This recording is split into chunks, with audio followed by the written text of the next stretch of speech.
S அக்கா Akash.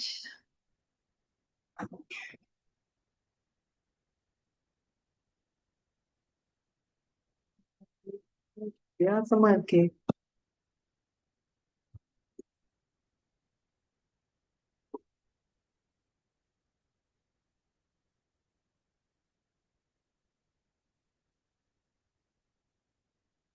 Hey,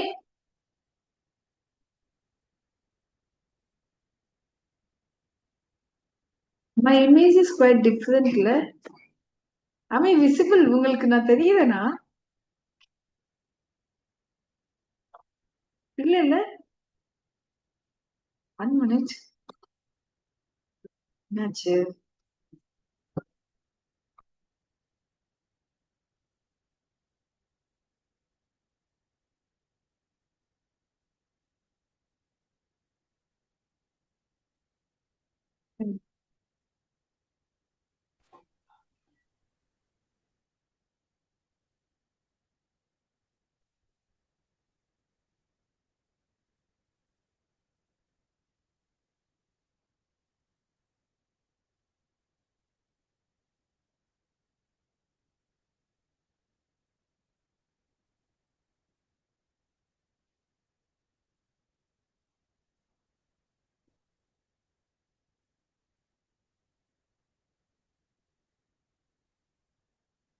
இப்ப நான் விசிபிளா இருக்கேன்னு நினைக்கிறேன். கரெக்டா?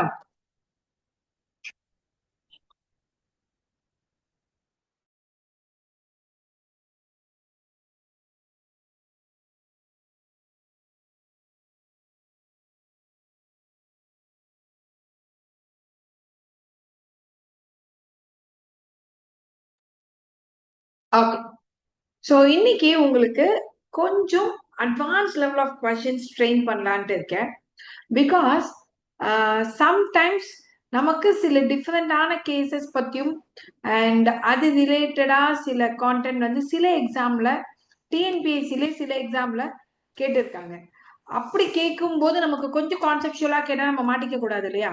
அதுக்காக கொஞ்சம் அட்வான்ஸான கொஸ்டின் இன்னைக்கு ட்ரெயின் பண்ணலான்னு இருக்கேன். So I think you all will be ready. இது கண்டிப்பா டிஎன்பிஎஸ்சி ஸ்டூடெண்ட்ஸ்க்கும் யூஸ் ஆகும் அண்ட் யூபிஎஸ்சி படிக்கிற ஸ்டூடெண்ட்ஸ்க்குமே யூஸ் ஆகும். சரியா? ஃபைன். இந்த சிஷு மத் case supreme court rule that சிஷு மத் அப்படின்ற வழக்குல சுப்ரீம் கோர்ட் என்ன சொன்னாங்க அப்படின்றத இந்த கேள்வி. சோ இதுக்கு ஆன்சர் தெரிஞ்சவங்க ஆன்சர் போடுங்க, தெரியாதவங்களுக்கு நான் எக்ஸ்பிளைன் பண்றேன். ஓகே, ஆன்சர் தெரிஞ்சவங்க ஆன்சர் போடலாம். So state can interfere with the management. State வந்து அதாவது அரசு நிர்வாகத்தில் தலையிடலாம். Religious denomination have the right to manage their own affairs. மதம் சார்ந்த நிர்வாகங்கள் அவங்க சம்பந்தப்பட்ட விஷயங்களை பராமரிச்சுக்கலாம். அனைத்து ரிலீஜியன் மதம் சார்ந்த விஷயங்களும் பப்ளிக் மொராலிட்டிக்கு ரெஸ்ட்ரிக்ஷன் வைக்கலாம். All only minority institution are protected under article 30. Article 30ல மைனாரிட்டி இன்ஸ்டிடியூஷன்ஸ் பத்தி மட்டும் தான் சொல்லி இருக்கு அப்படின்னு சொல்லியிருக்காங்க. இதுல எது ஆன்சரா இருக்க வாய்ப்பு உண்டு நீங்க கெஸ் பண்றீங்களோ அதை போடுங்க. What ever could be your guess. நீ யாருமே ஆன்சர் பண்ணல. இப்படி எல்லாம் சில கேள்விகள் பார்க்கலையோ? ஓகே, சரி. இதுக்கான ஆன்சர் பி. இது இன்ஃபேக்ட் சொல்லணும்னா நம்மளோட ஃபண்டமெண்டல் ரைட்ஸ்ல ஆர்டிகல் 25 to 28 இருக்கு இல்லையா? இந்த வாட்டி ரிலீஜன் பத்தி கொஞ்சம் நம்ம வந்து கவனிச்சுக்கிறது பெட்டர் தான். அது எந்த காம்படிட்டிவ் எக்ஸாம் ப்ரிப்பேர் பண்ணாலுமே சரி, நமக்கு மெயின்ஸுக்குமே சரி, உங்களுக்கு இந்த பாயிண்ட் யூஸ் ஆகும். சரிங்களா? அண்ட் இந்த கேஸ் என்ன அப்படின்னு தெரிஞ்சுக்கிறதுக்கு முன்னாடி ஃபர்ஸ்ட் நமக்கு கான்ஸ்டியூஷன் என்ன சொல்லுதுன்னு தெரிஞ்சுப்போம். நம்ம கான்ஸ்டியூஷன் என்ன சொல்லுதுன்னா ஆர்டிகல் 26ல ரிலீஜியஸ் டினாமினேஷன், அதாவது மதம் சார்ந்த ரிலீஜியஸ் டினாமினேஷன் அவங்கவுங்க மதம் சம்பந்தப்பட்ட விஷயங்களை நிர்வகிக்க முழு சுதந்திரம் அவங்களுக்கு இருக்கு. அதுல எந்த விதமான இடையூறுகளையும் அரசாங்கம் விதிக்க கூடாது ஃபர்ஸ்ட். ஆனால் தேவைப்பட்டால் பப்ளிக் மொராலிட்டி, அதாவது இந்த பாயிண்ட் இருக்கான்னு கேட்டா உண்டுதான்.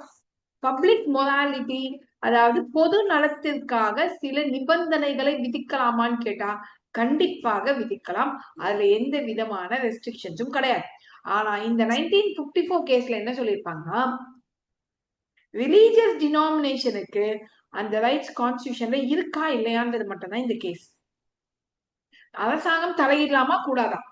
அரசாங்கம் சொல்ற மாதிரிதான் ரிலீஜியஸ் டினாமினேஷன் நடந்துக்கணுமா இல்ல அவங்க மதம் சார்ந்த விஷயங்களை செஞ்சுக்கலாமா அப்படின்றதுதான் இந்த கேஸ்.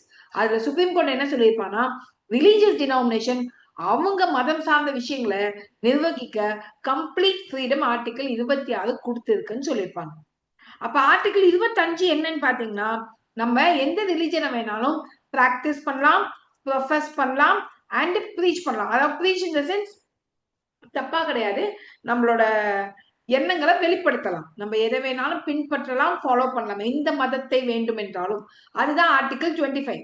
ஆர்டிகல் 26 எந்த ரிலீஜியஸ் இன்ஸ்டிடியூஷன் வேணாலும் அவங்களோட ரிலீஜியஸ் அஃபேர்ஸை மெயின்டைன் பண்ணிக்கலாம். இப்ப இந்த கேஸ் புரிஞ்சுதா உங்களுக்கு? இங்க பாருங்க, ஐ கிளியர்? இப்ப அந்த கேஸ் ரொம்ப முக்கியம், நல்லா ஞாபகம் வச்சுக்கோங்க. இது 1954ல வந்த கேஸ். நம்ம கான்ஸ்டிடியூஷன் 1950ல இம்ப்ளிமெண்ட் ஆகுது. இம்ப்ளிமெண்ட் ஆன உடனே ரிலிஜன் சார்ந்து போடப்பட்ட கேஸ் தான் இந்த சிஷூர் மத் case. Next, saint Xavier college 1970ல கேஸ் போடுறாங்க. இந்த கேஸ்ல என்ன வேர்டிக் கொடுத்திருப்பாங்கன்னு நினைக்கிறீங்க? ஜஸ்ட் ஒரு கெஸ்ட்ல ஆன்சர் போடுங்க, நான் ஆன்சர் சொல்றேன். மைனாரிட்டி எஜுகேஷனல் இன்ஸ்டிடியூஷன் என்றால் மைனாரிட்டி ஸ்டூடெண்ட்ஸை மட்டும் தான் சேர்த்துக்கணும் அப்படின்றது முதல் ஆப்ஷன். ரெண்டாவது, ஸ்டேட் அரசு நினைத்தால் மைனாரிட்டி எஜுகேஷனல் இன்ஸ்டிடியூஷன்ல கூட அட்மிஷன் சம்பந்தப்பட்ட விஷயங்களை சரி செய்யலாம், இது ரெண்டாவது. மூணாவது, மைனாரிட்டி இன்ஸ்டிடியூஷன், அம்மா இஸ் இன் கிளாஸ்.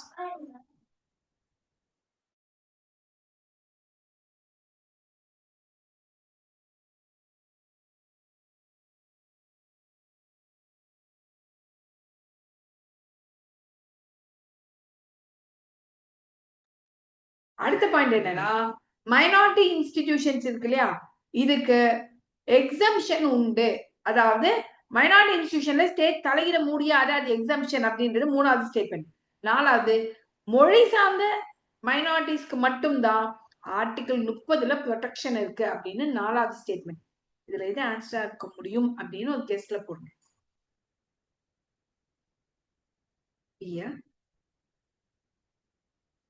மற்றது எதுவுமே மேட்ச் ஆகல மேம், அதனால பி தான் இருக்க வாய்ப்பு உண்டுன்றீங்க. அப்படியா? Exactly, B is answer. Very good. இதுவுமே ரொம்ப முக்கியமான கேஸ் தானே. இப்ப இந்த மத்த ஸ்டேட்மெண்ட் ஏன் தப்பு நம்ம பார்ப்போமா? ஃபர்ஸ்ட் இது பி தான் ஆன்சர், பட் மத்த ஸ்டேட்மெண்ட் தப்பா கரெக்டா அப்படின்றத ஃபர்ஸ்ட் நம்ம அனாலிசிஸ் பண்ணுவோம். மைனாரிட்டி எஜுகேஷனல் இன்ஸ்டிடியூஷன்னா ஒன்லி மைனாரிட்டிஸை மட்டும் தான் சேர்த்துக்கணும்னு நமக்கு கிடையாது. மைனாரிட்டி இன்ஸ்டிடியூஷன்ல கூட சட்டம் என்ன சொல்லுதுன்னா 50% வரைக்கும் தான் மைனாரிட்டிஸ்க்கு இடங்கள் கொடுக்கப்படணும் அப்படின்றது சொல்லப்பட்டிருக்கு சட்டத்துல. ஃபர்ஸ்ட், அப்ப இந்த ஸ்டேட்மெண்ட் தப்பா? மூணாவது, minority institutions are exempted from state ரெகுலேஷன்றதும் தப்பு. ஏன்னா ஸ்டேட் நினைச்சா எஜுகேஷனல் கரிக்குலம்ல இந்த கரிக்குலம் தான் வைக்கணும்னு மைனாரிட்டி இன்ஸ்டிடியூஷனுக்கு தேவையான நிபந்தனைகளை போட முடியும். நாலாவது, ஆர்டிகிள் 29ம் 30யும் ரெண்டு வகையான மைனாரிட்டியை ரெகக்னைஸ் பண்ணுது.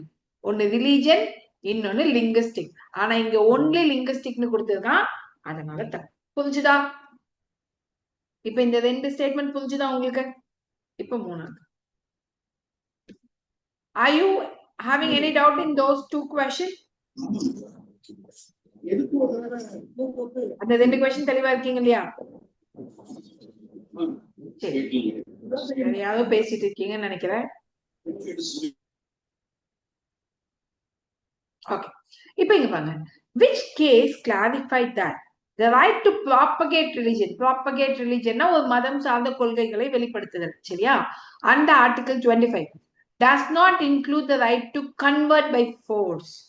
எந்த கேஸ்ல ஒருத்தரை கட்டாயப்படுத்தி மதம் மாற்றம் செய்யக்கூடாது என்பது வெளிப்படுத்தப்பட்டது? இதுவுமே முக்கியமான கொஸ்டின். நீங்க ஒண்ணு கண்டுபிடிச்சிருப்பீங்க, சிஷு மத்து கேஸ் கிடையாதுன்னு மட்டும் கண்டுபிடிச்சிருப்பீங்க. கரெக்டா?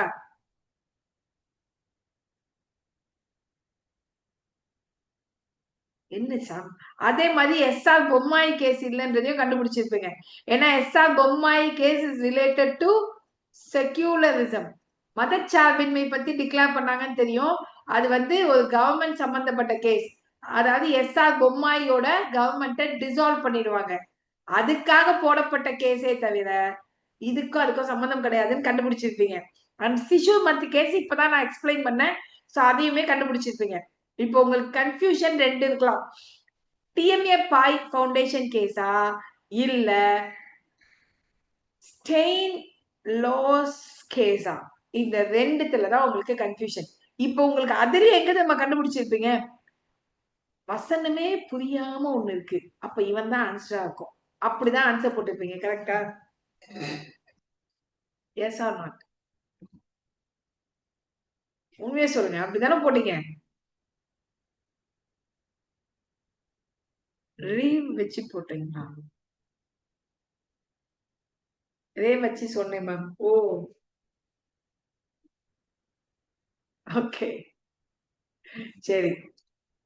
இப்ப பாத்தலாமா? இந்த கேஸ் மட்டும் உங்களுக்கு முடிஞ்ச அளவுக்கு கொஞ்சம் டெப்தா நான் எக்ஸ்பிளைன் பண்ணிருக்கேன். மை டியர்ஸ், நம்ம எந்த எக்ஸாமுக்கு படிக்கிறோன்றது முக்கியம் இல்லை. நீங்க நினைக்கலாம், எதுக்கு மேம் இதெல்லாம் நமக்கு இவ்வளவு டெப்தா எக்ஸ்பிளைன் பண்ணிட்டு இருக்காங்கன்ட்டு. சி, எல்லாருமே காம்படிட்டிவ் எக்ஸாம் படிக்கும் போது டிஎன்பிஎஸ்சியா இருக்கட்டும், யூபிஎஸ்சியா இருக்கட்டும், என்னைக்காவது ஒரு நாள் நம்ம ஜெயிச்சிருவோம், என்னைக்காவது ஒரு நாள் நம்ம கிளியர் பண்ணிடுவோன்ற நம்பிக்கையோட தான் நம்ம படிச்சுட்டு இருக்கோம். அப்போ அந்த நம்பிக்கைக்கு நம்மளோட கிளாரிட்டி ரொம்ப முக்கியம். Yes or not? அப்ப அந்த கிளாரிட்டி எந்த வகையிலுமே டிஸ்டர்ப் ஆயிடக்கூடாது. அதுக்காக முடிஞ்ச அளவுக்கு நான் சொல்லி கொடுக்குற விஷயங்களை கொஞ்சம் கிளியராவே உங்களுக்கு நான் எக்ஸ்பிளைன் பண்ணிடுறேன். நீங்களும் அதை தெரிஞ்சுக்கோங்க. சரியா? சரி, இப்ப நம்ம இதை பார்த்துடலாமா? ரேவ் ஸ்டெயின்ஸ் டுவெலஸ் கேஸ் அப்படின்னு சொல்லுவாங்க. நான் இதை ஆக்சுவலி ஸ்டெயின் அப்படின்னு மட்டும் தான் மெமரைஸ் பண்ணி வச்சிருந்தேன். ஓகே, ரேவ் ஸ்டெயின் கேஸ் அப்படின்னு ஞாபகம் வச்சுப்பேன். இந்த கேஸ் ஆக்சுவலி மகாராஷ்டிரால நடக்குது. இது ஒரு மைனாரிட்டி ரைட்ஸ்க்கான கேஸ். சரியா? இதனுடைய பேக்ரவுண்ட் என்ன நான் இங்க கிளியரா கொடுத்துருக்கேன் பாருங்க. ஒரு கிறிஸ்டியன் மைனாரிட்டி ஸ்கூல் மகாராஷ்டிரால. இந்த கவர்மெண்ட் என்ன பண்றாங்கன்னா, they issued a rule about the teachers appointment and the salaries in the government aided minority school. அப்ப கவர்மெண்ட் எய்ட் பண்ற மைனாரிட்டி ஸ்கூல்ல டீச்சர்ஸ் அப்பாயின்மெண்ட்டும் டீச்சர்ஸ் கொடுக்கக்கூடிய சேலரியையும் நாங்க தான் ரெகுலேட் பண்ணுவோம்னு அரசாங்கம் ரூல்ஸ் கொண்டு வரோம். சரியா? அந்த ஸ்கூல் இந்த ரூல்ஸை சேலஞ்ச் பண்றாங்க. ஏன்னா எங்க ஸ்கூலு நாங்க தான் அதை பார்த்துப்போம், நீங்க சொல்லக்கூடாதுன்னு இவன் சேலஞ்ச் பண்றான். Can the state interfere in the management of the minorities run educational institution? இதுதான் இப்ப இங்க சேலஞ்ச். சரியா? சுப்ரீம் கோர்ட் என்ன சொல்றான் பாருங்க, minority institution have the right to manage their own affairs under article 30. Article 30 minority ஸ்கூலுக்கு அவங்க நிர்வகிக்கக்கூடிய எல்லா ரைட்ஸையும் கொடுத்திருக்கு. Government cannot interfere in the internal administration. அப்ப internal administration என்ன? Appointment, putting salary, all these are internal administration. The state can regulate only to ensure the standard of answers.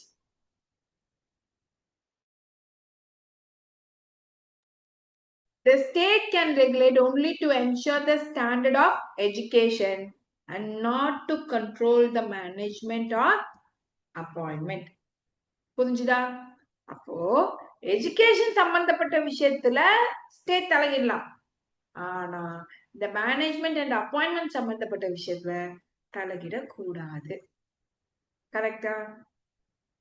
இதுதான் இங்க கொடுத்த விஷயம், இதுல கொடுத்த வேர்டு.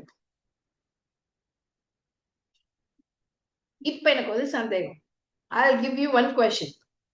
இங்க பாருங்க, in simple words, minority school like Christian run institution can manage their staff and administration on their own. அந்த government role என்ன? அப்போ எஜுகேஷனல் ஸ்டாண்டர்டை மட்டும் தான் கண்ட்ரோல் பண்ண முடியும். Are you clear? இப்ப ஃபார் எக்ஸாம்பிள் நீட் வேண்டாம், நேஷனல் எஜுகேஷன் பாலிசி வந்தோடனே இதுதான் கரிக்குலம் வைக்கணும் அப்படின்னு கவர்மெண்ட் சொன்னா அந்த கரிக்குலம் இவங்க வைக்கலாம், மற்றபடி எந்த விஷயத்திலையும் தலையிட முடியாது. இப்ப இந்த கேஸ் புரிஞ்சுதா? இந்த கேஸினுடைய அவுட்கம் என்னன்னு புரிஞ்சுதா? ஏன்னா நாளைக்கு நமக்கு கான்செப்சுவலா கேட்டா இந்த கேஸ கேட்கறானோ இல்லையோ இந்த அவுட்கம் தான் கேட்பான். கான்செப்சுவலா நமக்கு யூபிஎஸ்சிலயோ டிஎன்பிஎஸ்சிலயோ கான்செப்சுவல் லெவலுக்கு போகணும்னா இதான் கேட்க முடியும் இதுல. சரி, இப்ப எனக்கு ஒரு கொஸ்டின்.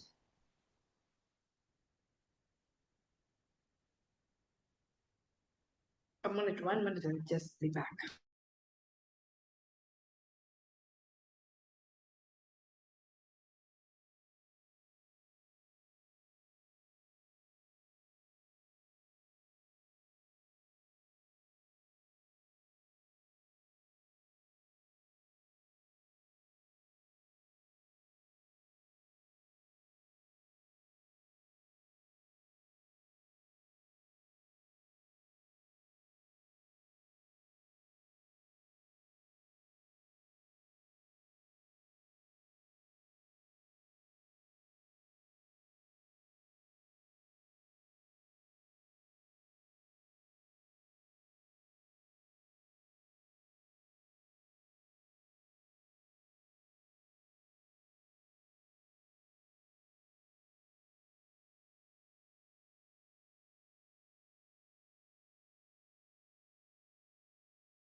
Okay.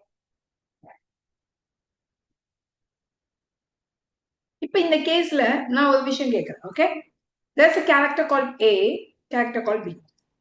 இவன் ஒரு ரெண்டு பேருமே வந்து ஒரு மைனாரிட்டி. லெட் அஸ் டேக் வந்து சீக்ஸ் ஆர் மைனாரிட்டிஸ். இந்தியால சீக்கியர்கள் வந்து மைனாரிட்டி இல்லையா? இவனும் ஒரு ஸ்கூல் வச்சிருக்காரு, இவரும் ஒரு ஸ்கூல் வச்சிருக்காரு. இவர் மைனாரிட்டியினுடைய வளர்ச்சிக்காகவே ஸ்கூல் கட்டியிருக்காரு. சரியா? இவர் அப்படி இல்லை. இவர் வந்து மைனாரிட்டி வளர்ச்சிக்காக கட்டல, ஆனா ஸ்கூல் வச்சிருக்காரு. இப்போ என் கொஸ்டின் என்னன்னா, இப்போ ஓகே, மைனாரிட்டிஸ்க்கு மட்டும், ஓகே, மைனாரிட்டிஸ்க்கு மட்டும் ரைட் டு ப்ராப்பர்ட்டி இருக்கு இல்லையா, சொத்துரிமை, இது ஃபண்டமெண்டல் ரைட்ஸ். இதை ஞாபகம் வச்சுக்கோங்க. ஓகே, இப்போ இந்த ஸ்கூலை கவர்மெண்ட் டேக் ஓவர் பண்ண போகுது, இந்த இடத்த. இப்ப இவங்க ரெண்டு பேர்ல யார் ஃபண்டமெண்டல் ரைட்ஸ்? ஏக்கா பிகா? இல்ல ரெண்டு பேருக்குமே? Option A, B, C both. D ரெண்டு பேருக்குமே இல்லை. நான் கேட்ட கொஸ்டின் புரிஞ்சுதா உங்களுக்கு? ரெண்டு பேருமே மைனாரிட்டி, ரெண்டு பேருமே ஸ்கூல் நடத்துறாங்க. ஒருத்தர் மைனாரிட்டியோட டெவலப்மெண்ட்டுக்கு, இன்னொருத்தர் பிசினஸ்க்காக. கவர்மெண்ட் ப்ராப்பர்ட்டியை எடுக்க போகுது, ரோடு போட போறாங்க, அதனால அந்த ப்ராப்பர்ட்டியை எடுத்துக்காங்க. இப்போ ரெண்டு பேர்ல யாருக்கு ரைட் டு ப்ராப்பர்ட்டி? அது ஃபண்டமெண்டல் ரைட்ஸ் யாருக்கு? ஏக்கா பிகா? ரெண்டு பேருக்குமேவா? இல்லை, ரெண்டு பேருக்குமே கிடையாது.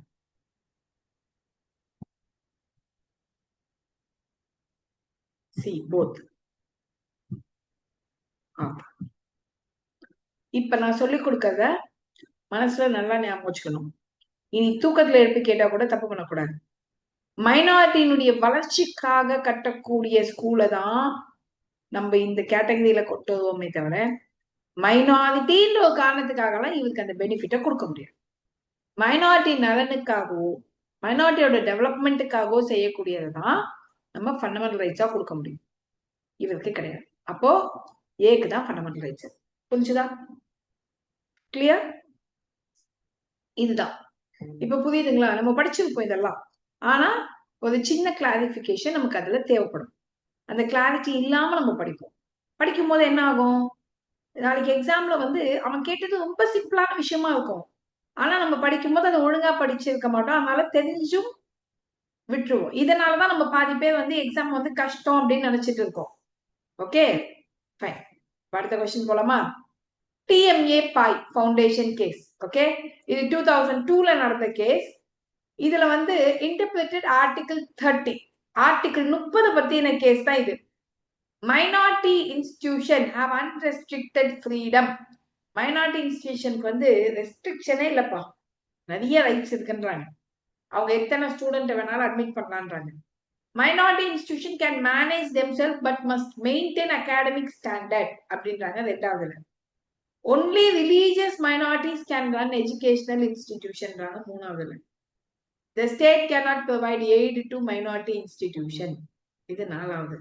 சொல்லுங்க, what could be the answer? B.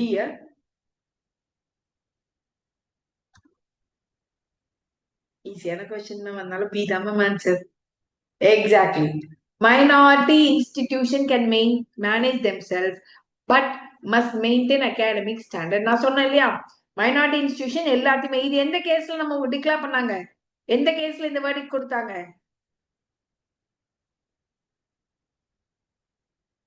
எந்த கேஸ்ல கொடுத்தாங்க, இன்டர்னல் விஷயத்துல தலையிடக்கூடாதுன்ட்டு. ரேவ் ஸ்டேட், நீங்களும் அப்படியே ஞாபகம் வச்சுக்கிட்டீங்களா?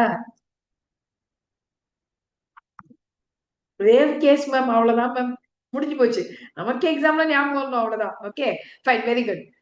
சரி, இப்ப இந்த கேஸ் பத்தியுமே உங்களுக்கு கொஞ்சம் டெப்தா கொடுத்துருக்கேன். இங்க பாருங்க, இது ஒரு லேண்ட்மார்க் கேஸ், அதனாலதான் நமக்கு இது ரொம்ப முக்கியம். சரியா? இது வந்து கர்நாடகாவில் நடக்குது. இந்த கேஸ் என்னன்னா, how much control the state can have on private college. ஒரு பிரைவேட் காலேஜ்ல எவ்வளவு கண்ட்ரோல் ஸ்டேட் வைக்க முடியும், எதுல, ஃபீஸ், அட்மிஷன் அண்ட் மேனேஜ்மெண்ட்ல. இதான் அங்க பிரச்சனையே. Can a private institution run independently, அது மைனாரிட்டியா இருக்கட்டும் இல்ல நான் மைனாரிட்டியா இருக்கட்டும், இண்டிபெண்டா ரன் ஆக முடியுமா, கவர்மெண்ட் ரெகுலேட் பண்ண முடியுமா? What right to minority institution have under article 30? அதையும் மீறி மைனாரிட்டி இன்ஸ்டிடியூஷனா இருந்தா ஆர்டிகல் 30ல உங்களுக்கு என்ன ரைட்ஸ், இதான் கேள்வி. இப்போ சுப்ரீம் கோர்ட் ஒரு வேர்டிக் கொடுக்காங்க. பிரைவேட் ஒரு அன்எய்டட் இன்ஸ்டிடியூஷனா இருந்தா they have the right to admit student, set fee, manage affair, but the state can impose reasonable regulations for merit, standard and transparency.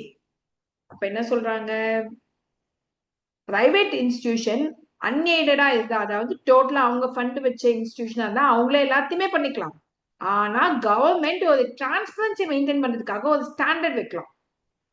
Okay, அதே மாதிரி minority institution have greater autonomy. For example, இப்போ நான் வந்து ஒரு medical college run பண்றேன், NEET எழுதி இவ்வளவு mark வாங்கவங்களுக்கு தான் சீட் கொடுக்கணும் அப்படின்ட்டு வேணா ரெகுலேட் பண்ணலாம்.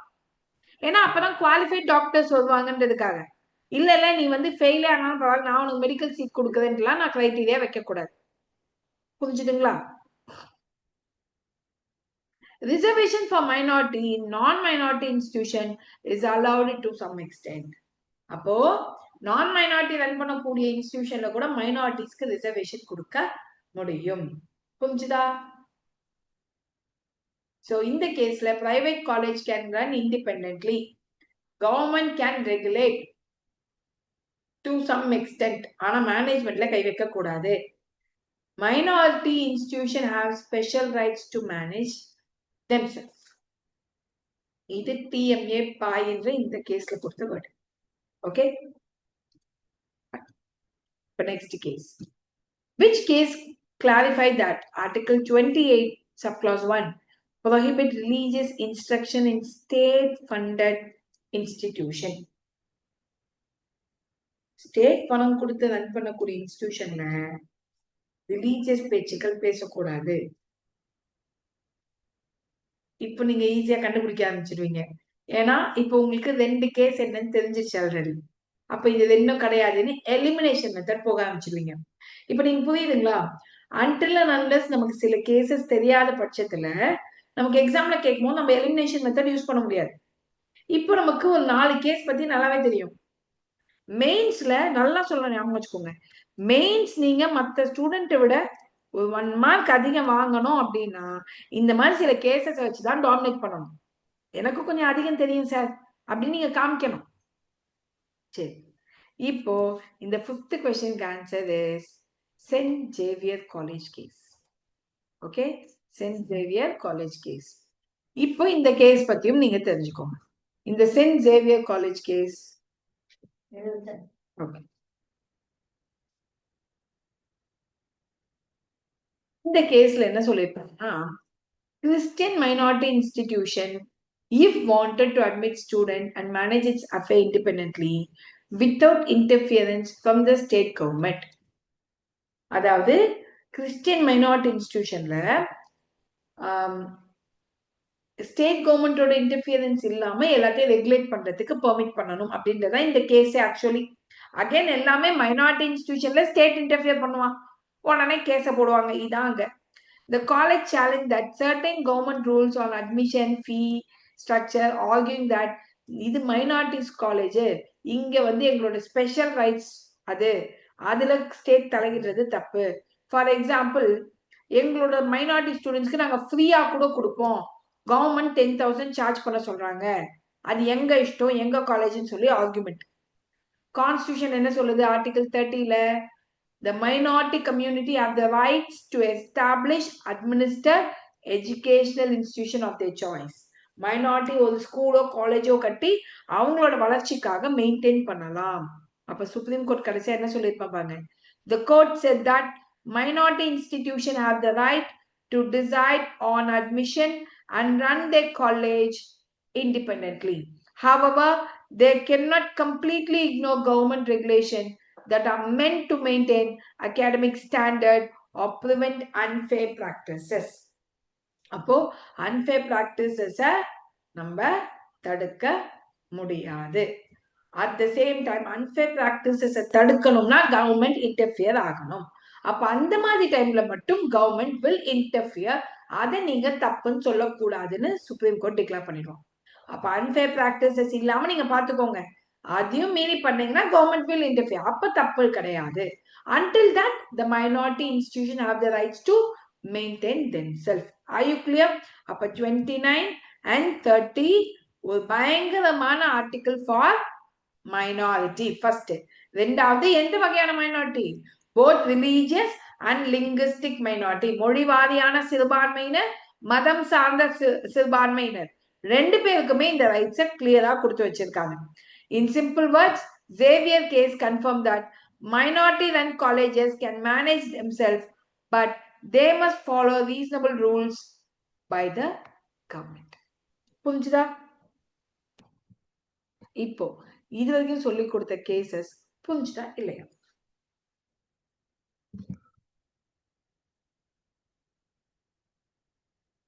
எனி நியூ லேர்னர்ஸ் இன்னைக்குதான் first time rapid fire attend பண்றேன்ற மாதிரி இருக்கீங்களா? இது வரைக்கும் நான் அட்டென்ட் பண்ணது இல்லை மேம், இதான் ஃபர்ஸ்ட் டைம் அட்டென்ட் பண்றேன். எல்லாமே ரெகுலர் ஃபாலோவர்ஸ் தான் இல்லையா? Then okay.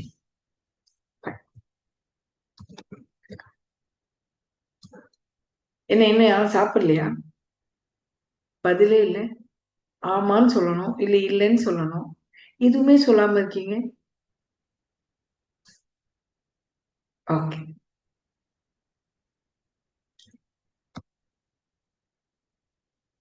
ஓகே, தென் ஃபைன். சரி சரி. சி, எதுக்காகனா நீங்க வந்து எந்த சில கிளாஸஸ் எல்லாம் பாத்தீங்கன்னா ஃபேக்கல்டி பேசி பேசி டயர்ட் ஆயிடுவோம். ஸ்டூடெண்ட்ஸ் நீங்கெல்லாம் பேசினாதான் கொஞ்சம் எங்களுக்கு எனர்ஜெட்டிக்கா இருக்கும் இல்லையா? ஏன்னா நம்ம ரேபிட் ஃபயர் வந்து எப்பவுமே 6 PM நடத்துவோம். பட் டெமோனால நம்ம மார்னிங், இன்னைக்கு வந்து மார்னிங் 11 AM நடத்தியிருக்கோம். ஸோ ஆன் தட் கேஸ் நம்ம கொஞ்சம் சேஞ்ச் பண்ணிருக்கு, அதுக்காக தான் கேட்டேன். ஓகே. ஓ மை காட், சில ஸ்டூடெண்ட் உடம்பு சரியில்லை போல இருக்கு. Please take care. Okay, fine. இந்த பிஜாய் இமானுவேல் கேஸ், இது எனக்கு ரொம்ப பிடிச்ச ஒரு யூனிக்கான கேஸ். இது ஆக்சுவலி ஃபண்டமெண்டல் ரைட் சம்பந்தப்பட்ட கேஸும் கூட. ஓகே, இது நான் என்னன்னு உங்களுக்கு கண்டிப்பா எக்ஸ்பிளைன் பண்றேன். இது 1986 நடந்த ஒரு கேஸ். இதுல refusal of children to sing national anthem was unconstitutional. Refusal to sing the anthem by Jehovah's Witness was protected under the freedom of conscience. Religious practice can be ignored in educational institution. Article 30 does not protect individual conscience. இப்படி 4 rights இருக்கு. இதுல எது ஆன்சர்னு நீங்க தான் கண்டுபிடிக்கணும். பசங்க national anthem பாட மாட்டேன்னு சொன்னது அன்கான்ஸ்டிடியூஷனல்னு முதல் ஸ்டேட்மெண்ட். ரெண்டாவது, ஜிஹோவான்றது ஒரு செக்ட், ஒரு வகையான பழங்குடியினர் மாதிரின்னு வச்சுக்கோங்களேன். அவங்களினுடைய கொள்கை பராமரிக்கப்படணும். அவங்க வந்து நேஷனல் ஆந்தம் பாட மாட்டேன் அப்படின்னு சொன்னது அவங்களோட கொள்கை, அது தப்பு கிடையாது அப்படின்றது ரெண்டாவது ஸ்டேட்மெண்ட். மூணாவது, ரிலீஜியஸ் பிராக்டிசஸ், அதாவது எஜுகேஷனல் இன்ஸ்டிடியூஷன்ல ரிலீஜியஸ் பிராக்டிஸை இக்னோர் பண்ணணும் அப்படின்றது மூணாவது. பி தானே? ரொம்ப ஈஸியா ஆன்சர் சொல்றீங்களே. Exactly, B is answer. நல்லா ஞாபகம் வச்சுக்கோங்க. இந்த கேஸ் ஏன் எனக்கு ரொம்ப பிடிக்கும்னா, ரைட் டு சைலண்ட். இப்ப நீங்கெல்லாம் நான் ஏதாவது கேள்வி கேட்டா சைலண்டா இருந்து அப்படியே அமைதியா பாக்குறீங்க பாத்தீங்களா? அப்ப நான் எதுவுமே உங்களை கட்டாயப்படுத்த முடியாது. ஏன்னா right to silent is also fundamental right. Right to speech எந்த அளவுக்கு நமக்கு ஃபண்டமெண்டல் ரைட்ஸோ, right to silent is also fundamental right. Because right to silent come under the category right to expression. அமைதியா இருக்கிறது கூட என்னுடைய வெளிப்பாடு. புரியுதுங்களா? அது இந்த கேஸ்ல தான் right to silence fundamental rights declare பண்ணியிருப்பாங்க. இதை ஞாபகம் வச்சுக்கோங்க. Okay, fine. இப்போ இங்க பாருங்க. Let me tell you what this cases. இந்த கேஸ் பத்தி தெரியாத ஸ்டூடெண்ட்ஸ் இருந்தீங்கன்னா உங்களுக்கு நான் சொல்றேன். நமக்கு வந்து கேரளால வந்து ஒரு ஸ்கூல்ல நேஷனல் ஆந்தம் போடுவாங்க. இந்த ஜியோவாஸ் அப்படின்ற செக்டுக்கு வந்து என்னன்னா, அவங்க மத கொள்கை என்னன்னா, தேசிய கீதம் பாடக்கூடாது அப்படின்றது அவங்களோட மத கொள்கை. இவங்க அதனால நேஷனல் ஆந்தம் பாடும்போது அந்த ஸ்கூல்ல அந்த பசங்க வந்து எழுந்து நின்றுடுவாங்க. ஆனா பாடி இருக்க மாட்டாங்க. நேஷனல் ஆந்தம் பாட மாட்டாங்க. But they will stand and show there respect. அதனால ஸ்கூல்ல என்ன பண்ணிருப்பாங்கன்னா டிஸ்மிஸ் பண்ணிடுவாங்க. பிஜாய் இமானுவேல்ன்றவர் அதை எதிர்த்து கேஸ் போடுவார். கேஸ் போட்டு அவங்க செக்டினுடைய கொள்கை பாடக்கூடாதுன்ட்டு, அதை எப்படி நீங்க தப்புன்னு சொல்லி டிஸ்மிஸ் பண்ணுவீங்கன்னு சொல்லி கேஸ் போட்டிருப்பார். அதுல கடைசியா supreme court right to expression also include right to be silent. அவங்க அதாவது நேஷனல் ஹானர் ஆக்ட்னு ஒண்ணு இருக்கு நமக்கு. National honour act 1971. இந்த ஆக்ட் என்ன சொல்லுதுன்னா, யாராவது சில நபர் தேசிய கீதம் நம்மளோட நேஷனல் சிம்பிள்ஸ் இருக்கு இல்லையா, இந்த மாதிரி சிம்பிள்ஸை டிஸ்டர்ப் பண்ணினாலோ இல்ல அல்லது பாடும்போதோ யாராவது பாட விடாம தடுத்தாலோ அல்லது என்ன அதை விட எப்படி சொல்றது, எஸ் பாட விடாம தடுத்தாலோன்னு வச்சுக்கோங்களேன், இல்ல பாடாம டிஸ்டர்பன்ஸ் கிரியேட் பண்ணிட்டாலோ இருந்தாலோ இந்த மாதிரி விஷயத்துக்கு இட் கேன் பி பனிஷ்டு. இதுதான் இது. பட் இங்க இந்த பசங்க பாடல, ஆனா எழுந்து நின்று தன்னுடைய மரியாதையை செலுத்திட்டாங்க. ஆன் தட் கேஸ் அவங்கள நீங்க ஸ்கூல்ல சேர்த்துதான் ஆகணும்னு கேஸ் போட்டிருப்பாரு. அண்ட் கடைசியில ஜெயிச்சிருவாங்க. இதுல right to silence is a form of expression of their respectன்னு சொல்லி முடிச்சு விட்டுருவாங்க. புரிஞ்சுதா? Next. In which case did the Supreme Court ruled? Okay. சில ஸ்டூடெண்ட்டுக்கு லா கிளாஸ் அட்டென்ட் பண்ற மாதிரி இருக்கோ? சி, பேசிக்கா ஒரு பியூரோக்ராட்டுக்கு சில பல சட்டங்கள் கண்டிப்பா தெரிஞ்சே ஆகணும். கேசஸ் இன்னும் கொஞ்ச நாள் போக போக பிஎன்எஸ்ல சில செக்ஷன்ஸ் கூட நம்ம ஸ்டூடெண்ட்ஸ்க்கு நான் கண்டிப்பா சொல்லிக் கொடுப்பேன். ஏன்னா நீங்க மெயின்ஸ் எழுதும் போதும் பேப்பர்ஸ் படிக்கும் போதும் கண்டிப்பா இதெல்லாமே பயன்படும். ஓகே, அண்ட் மெயின்ஸ் எழுதும் போது கண்டிப்பா நீங்க இதெல்லாம் காமிச்சுதான் ஆகணும். கேசஸ் இல்லாமலாம் நீங்க மெயின்ஸ் எழுதவே முடியாது. அதெல்லாம் ஞாபகம் வச்சுக்கோங்க. யூபிஎஸ்சி டிஎன்பிஎஸ்சி ரெண்டுத்திலுமே மெயின்ஸ் எழுதும் போது you have ethics paper. Yes, அதுலயுமே நீங்க சில இடங்கள்ல காமிச்சுதான் ஆகணும். கண்டிப்பா சொல்லிக் கொடுங்க மேம். ஓ தீபிகாக்கா, கண்டிப்பா. See, is it boring? I felt these cases are important. காரணம் என்னன்னா, இப்ப எக்ஸாம்ல வந்து புது புது கேஸ் எல்லாம் கேட்க ஆரம்பிச்சுட்டான் டிஎன்பிஎஸ்சி. டே எங்க இருந்தாடா இதெல்லாம் கேக்குறீங்கன்னு நமக்கே தெரியாத அளவுக்கு இருக்கு சில கேசஸ்லாம். அப்போ நீங்க போய் அப்படி மாட்டிக்க கூடாதுன்றதுக்காக தான் நான் முன்கூட்டியே ஐம் அலர்ட்டிங் யூ பீப்புள். யூபிஎஸ்சிலையும் கேட்கலாம், டிஎன்பிஎஸ்சிலையும் கேட்டுட்டு இருக்கான். அதுக்காக தான். Thank you thank you. If it is interesting I will be the first happiest person. Okay fine. என்னன்னா இதெல்லாம் பேசிக்கா நம்மளும் தெரிஞ்சுக்கணும் அடிப்படையா. ஓகே சரி. In which case did the Supreme Court rule that state can impose reasonable regulation on minority institution for standardization but cannot interfere in management? இப்போ இதுக்கு நீங்க தான் ஆன்சர் சொல்லணும். மேனேஜ்மெண்ட்ல தலையிடாத, ஆனா ரீசனபிள் ரெஸ்ட்ரிக்ஷன் வைக்கலாம்.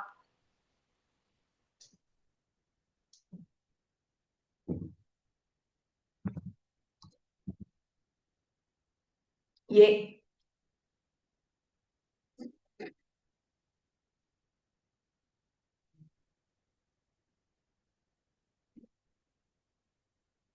ஆக்சுவலி இதுல ரெண்டுமே ஆன்சர் வரும். இதுவும் வரலாம், இதுவும் வரலாம். நம்ம இப்பதான் டிஎம்ஏ பாய் கேஸ் பார்த்தோம், ஞாபகம் இருக்கா? எங்க அது? இங்க பாருங்க. கவர்மெண்ட் கேன் ரெகுலேட், இதுலயும் சொல்லியிருக்காங்களா? புரியுதுங்களா?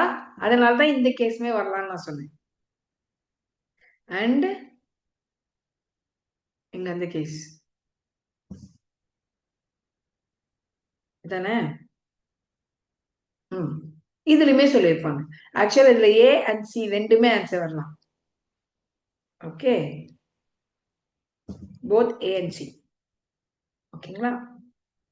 Next, which principle emerged from the case law of article 25 to 30? 25ல இருந்து 30 ஆர்டிகிள வச்சு பார்க்கும்போது எந்த வகையான ஒரு பிரின்சிபிள நம்ம கிரியேட் பண்ண முடியும்? பல கேசஸ் பார்த்தோம் இல்லையா? அந்த கேசஸினுடைய வெளிப்பாடா என்ன கொள்கை ஏற்பட்டுச்சுன்னு நினைக்கிறீங்க இந்த 5 ஆர்டிகிள்குள்ள? First, freedom of religion and minority rights are absolute, முழுமையானது, ரெஸ்ட்ரிக்ஷனே கிடையாது. எடுத்தன ஃபர்ஸ்ட் பாயிண்ட் கிடையாதுன்னு கண்டுபிடிச்சிட்டீங்க. அதெல்லாம் எப்படி மேம் சொல்ல முடியும்? எந்த ரைட்ஸுமே நம்ம இந்தியாவில் அப்சல்யூட் கிடையாது.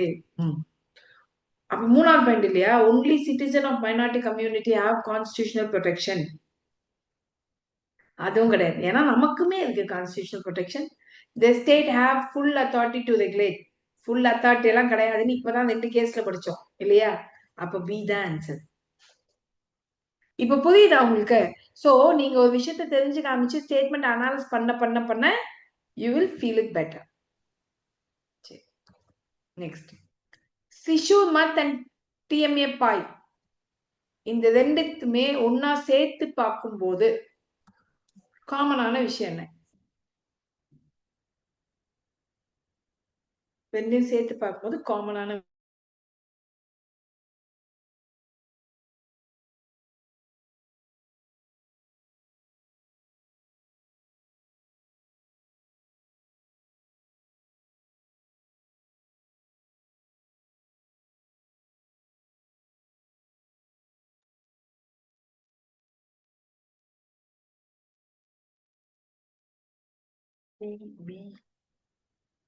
Article 26 and 30 கிடையாதுன்றீங்க.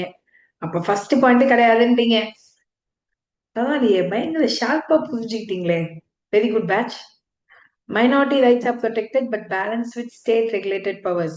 Okay. Only religious freedom is protected and not educational rights. Okay. These rights override all constitutional provision. அப்ப ஏ கிடையாது, டி கிடையாதுன்றீங்க. இப்ப பி ஆர் சி அப்படின்னு பார்த்தா you are going with B. Exactly, B is the answer. Minority rights are protected but balanced with the state regulation. State சில கட்டுப்பாடுகள் போடும்போது அந்த கட்டுப்பாட்டுக்கு உட்பட்டு நீங்க உங்க ரைட்ஸ் ஆக்சஸ் பண்ணிக்கலாம். ஏன்னா நம்ம கான்ஸ்டிடியூஷன்ல எல்லா ரைட்ஸ்லயுமே பாத்தீங்கன்னா ரீசனபிள் ரெஸ்ட்ரிக்ஷன்ஸ் போட முடியும். ஆமாவா இல்லையா? அந்த ரீசனபிள் ரெஸ்ட்ரிக்ஷன்ஸ ஸ்டேட் சாவர்ஜினிட்டி இன்டெகிரிட்டியை பாதிச்சாலோ அல்லது பப்ளிக் மொராலிட்டியை பாதிச்சாலோ இந்த மாதிரி சில காரணத்துக்காக போடலாம் அப்படின்னு கான்ஸ்டிடியூஷன்லயே சொல்லியிருக்கு. Okay, the last question. This is our last question. சொல்லுங்க.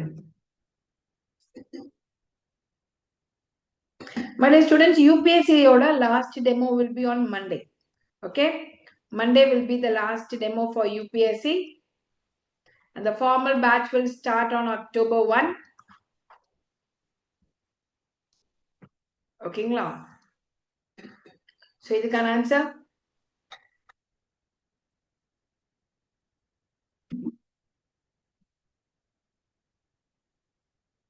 B.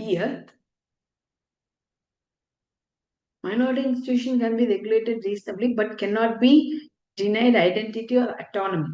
ஓ, பயங்கரமா ஆன்சர் சொல்லியிருக்கீங்க. Freedom of religious institution includes freedom to harm public property. இந்த ஸ்டேட்மெண்ட்டை வச்சே கண்டுபிடிச்சிருப்பீங்க அதெல்லாம் கிடையாதுங்கன்ட்டு. See, இது உங்களுக்கு கொஞ்சம் டிஃபிகல்ட்டா இருக்க போதோன்னு கொஞ்சம் ஈஸியா ஸ்டேட்மெண்ட் கொடுத்தேன். பட் அடுத்த வாட்டி எல்லாம் இவ்வளவு ஈஸியெல்லாம் கொடுக்க மாட்டா. I'll give it difficultly. Okay, so B is the answer. Okay, இது ஈஸியான கொஸ்டின் தான். என்னன்னா, ஸோ 25 to 30 எல்லாத்தையும் வச்சு பார்க்கும்போது the conceptual takeaway is minority institution can be regulated reasonably, but அதுக்காக அவங்களோட ரைட்ஸோ ஐடென்டிட்டியோ ஸ்டேட்டால டேமேஜ் பண்ண கூடாது. ஏன்னா கான்ஸ்டிடியூஷன் அவங்களோட ஸ்கிரிப்ட், லாங்குவேஜ், ஐடென்டிட்டி இதை மெயின்டைன் பண்றதுக்கு கம்ப்ளீட் ஃப்ரீடம், இண்டிபெண்டன்ஸா அவங்களுக்கு கொடுத்திருக்கு. புரியுதுங்களா? இன்ஃபேக்ட் நமக்கு எத்தனை வகையான மைனாரிட்டிஸ் இருக்காங்கன்னா, கான்ஸ்டிடியூஷன் சொன்னது என்னவோ 2 வகை. ஆனா ரெக்கக்னைஸ் பண்ணிருக்கிறது இது வரைக்கும் ரிலீஜியஸ் மைனாரிட்டி மட்டும்தான். அதுவும் 6 ரிலீஜியஸ் மைனாரிட்டி மட்டும்தான். புரியுதுங்களா? சோ இதை நல்லா ஞாபகம் வச்சுக்கோங்க. ஓகே, இதுக்கப்புறம் உங்களுக்கு இன்னொரு விஷயம் சொல்லிடுறேன். So as I'm little engaged with your UPSC scheduling and all these tasks, எப்பெல்லாம் கொஞ்சம் டிராவல்ல வேற இருந்துட்டு இருக்கேன். அதனால எப்பெல்லாம் நான் அவைலபிளா இருக்கேனோ டக்கு டக்கு டக்கு டக்குன்னு ரேபிட் ஃபயர் போடலான்ட்டு ஒரு ஐடியால இருக்கேன். ஆனா ப்ரொவைடட் நீங்க ஆனா 1 or 2 ஹவர்ஸ்க்கு முன்னாடி இன்ஃபார்ம் பண்ணிடுவேன். ஃபார் எக்ஸாம்பிள் இப்போ 11 o'clock செஷன்னா உங்களுக்கு 9 o'clock தெரிஞ்சிடும். நம்ம டெலிகிராம் சேனல்ல வரக்கூடிய போஸ்டர்ஸ நீங்க கரெக்டா பார்த்துக்கிட்டே இருக்கணும். அதுலதான் தெரியும். இப்போ ஃபார் எக்ஸாம்பிள் இன்னைக்கு ஈவினிங் நான் 7 o'clock அவைலபிளா இருக்கேன், ஐம் ஃப்ரீ அட் 7னா இஃப் ஐ ஃபீல் லைக் இல்ல ஒரு 1 hour ஸ்டூடெண்ட்ஸ்க்கு ஏதாவது ரிவிஷன் கொடுக்கலாம் அப்படின்னு நான் ஃபீல் பண்றேன் அப்படின்னா ஐ இமீடியட்லி போஸ்ட் அ செஷன். ஆனா நீங்க அந்த டைம் ஓகே மேம் போட்டிருக்காங்கன்றது தெரியணும். இதை எப்படி உங்களுக்கு கம்யூனிகேட் பண்ண ஆசைப்படுறீங்க சொல்லுங்க. அதை நீங்க தான் சொல்லணும்.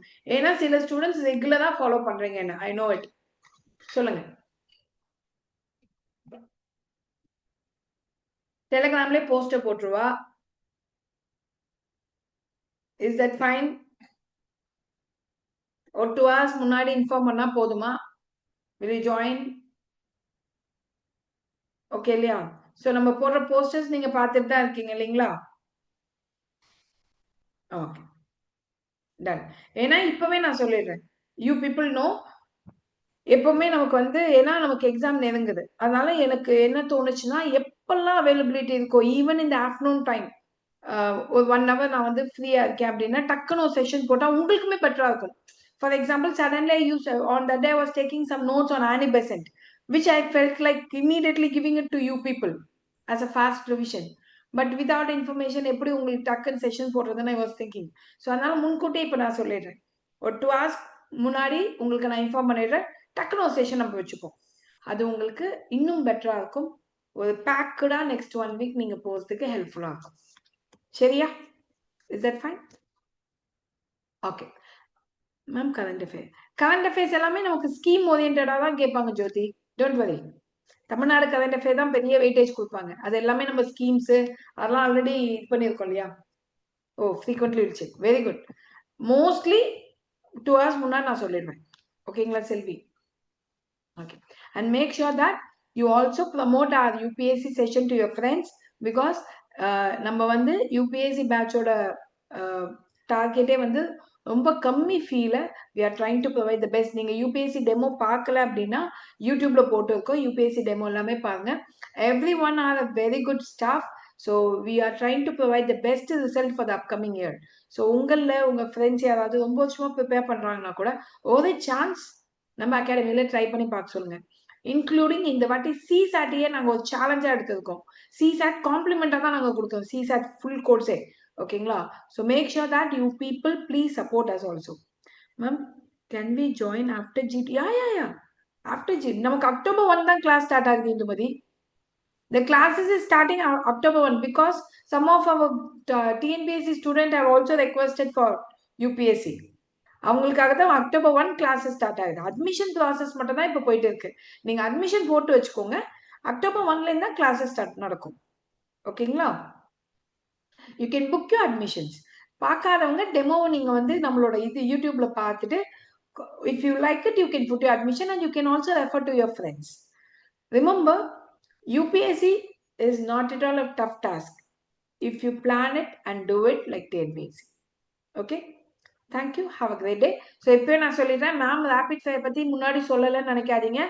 எப்போ வேணாலும் அலர்ட் ஆகுங்க. உங்க ஃப்ரெண்ட்ஸுக்கும் சொல்லி வச்சுங்க, மேம் எப்போ வேணாலும் கிளாஸ் போடுவாங்க, நம்ம ரெடியா இருக்கணும் அப்படின்ட்டு. சரியா? Thank you. Have a great day. Bye. ஏன் நைட் நான் 11 o'clock கிளாஸ் போட்டா கூட நீங்களாம் வரமாட்டீங்களா என்ன? இந்த 1 வீக் தான் நமக்கு டைம் இருக்கு. அந்த 1 மந்த் 1 வீக் நம்ம புஷ் பண்ணி தானே ஆகணும். Yes or not? Will you join if I have a session at 11 in the night? பார்க்கலாம். ஒரு நாளைக்கு நைட் 11 o'clock கிளாஸ் போட்டு பார்க்கணும். எத்தனை பேர் அட்டெண்ட் பண்றீங்கன்ட்டு. Ma'am this no Selvi. Only rapid fire நம்ம வந்து லைவ் செஷன்ஸ் மட்டும் தான். ரெக்கார்டிங்ஸ் குடுக்கறது இல்ல YouTubeல. 1 ஆர் 2 மட்டும் தான் சாம்பிள் மட்டும் தான் ரெக்கார்டிங் YouTubeல இருக்கும். ஓகே? ஃபைன். ஓகே. சரி. Thank you. Bye by.